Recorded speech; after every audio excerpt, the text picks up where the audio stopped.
to my channel MN Coaching Center. So today I'm going to explain your 9th standard Hindi second chapter गाने वाली चिड़िया. तो ये सिर्फ तो this is only for Telugu medium student. So no other medium student should watch this video. Only Telugu medium student 9th standard student should watch. So let's come to first para. एक राजा था, वह बहुत ही सुंदर महल में रहता था. उसे अपने महल पर बहुत गर्व था. उस महल को देखने संसार के कोने कोने से यात्री आते थे. यात्रियों ने अपने यात्रा वर्णन में महल की सुंदरता के बारे में कई बातें लिखी. उन्होंने एक गाने वाली चिड़िया के बारे में भी लिखा. यह चिड़िया महल के पास वाले जंगल में रहती थी और वह बहुत सुंदर स्वर में गाती थी. तो इसे लिखा है. तो यह सिर्फ एक संकलित है. तो यहाँ पे कवि क्या कहते हैं कि एक राजा था और वह बहुत ही सुंदर महल रहता था. उसे अपने महल पर बहुत गर्व था क्योंकि पूरे दुनिया के प्रवासी यात्रियाँ उस महल में वो देखने के लिए आते थे. और उस महल में उन यात्रियों को एक चीज़ बहुत पसंद आई. उस महल में एक गाने वाली चिड़िया के बारे में एक कवि ने लिखा था. एक पुस्तक में कवि ने लिखा था.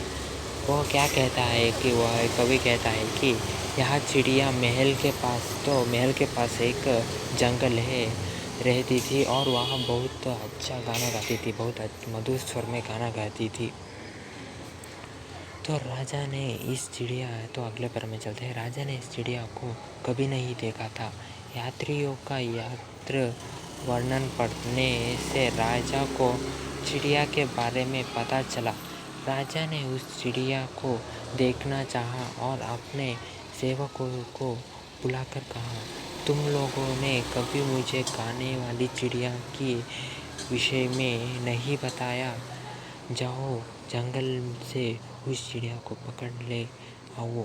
मैं उसका गाना सुनना चाहता हूँ.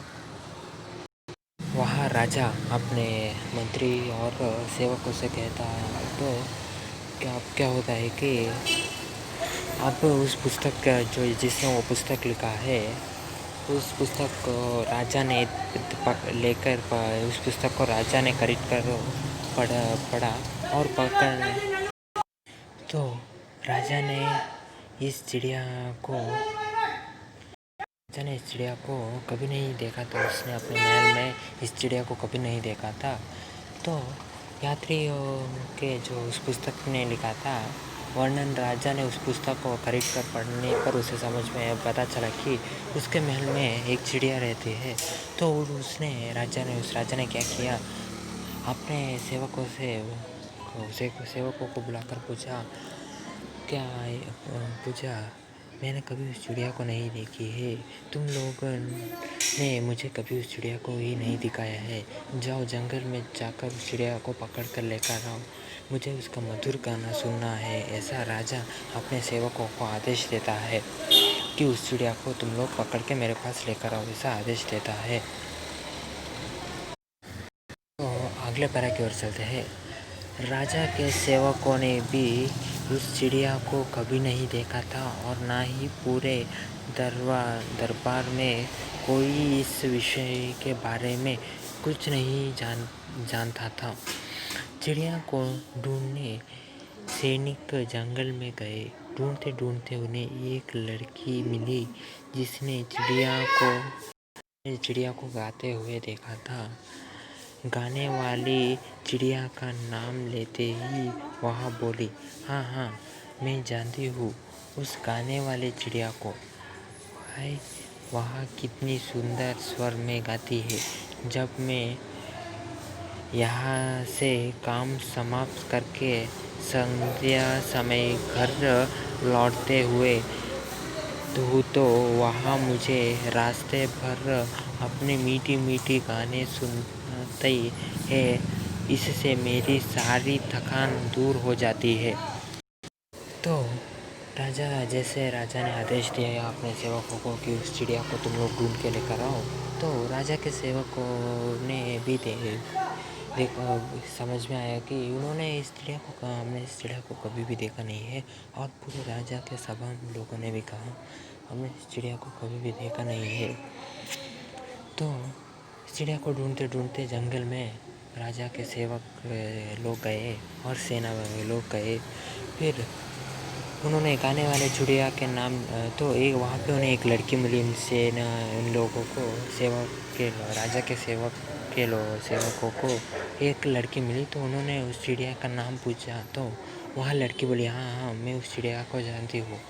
जब मैं अपने काम ख़त्म करके संध्या मतलब सूर्यास्त के समय पे जब मैं वापस आती रहती हूँ तो वहाँ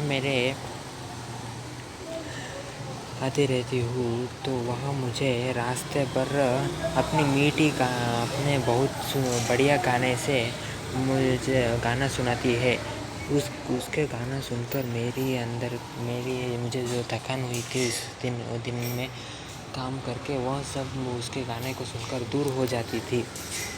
ऐसा वह लड़की उन राजा के सेवकों को बोलती है। तो अगले पैरा की ओर चलते हैं। तो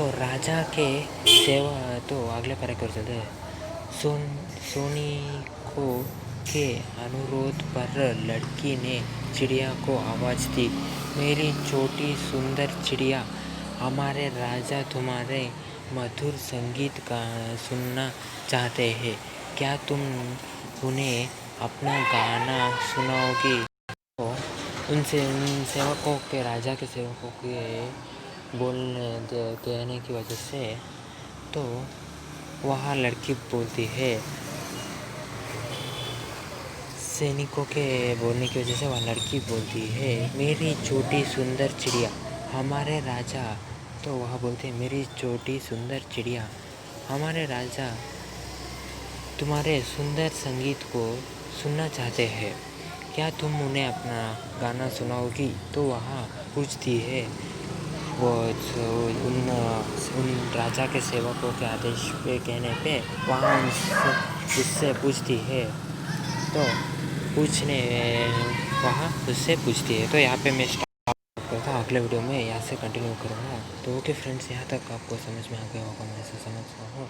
अगर आपको यह वीडियो पसंद आए तो लाइक करना, नहीं पसंद आए तो डिसलाइक करना, और वीडियोज़ के लिए मेरे चैनल कोचिंग सेंटर को सब्सक्राइब करना। और कैसा लगा कमेंट करना, और कुछ डाउट हो तो कमेंट में लिख देना। और कैसा लगा मेरा वीडियो बढ़िया था और आपको समझ में आ गया तो कमेंट करना। और वीडियोज़ के लिए मेरे चैनल कोचिंग सेंटर को सब्सक्राइब करना। तो okay friends, bye, see you, take care. मैं आपको अगले वीडियो में इस चैप्टर का पार्ट 2 के वीडियो और जो बचा है उसे एक्सप्लेन कर दूँगा। So okay friends, bye, see you, take care और have a nice day. Bye friends.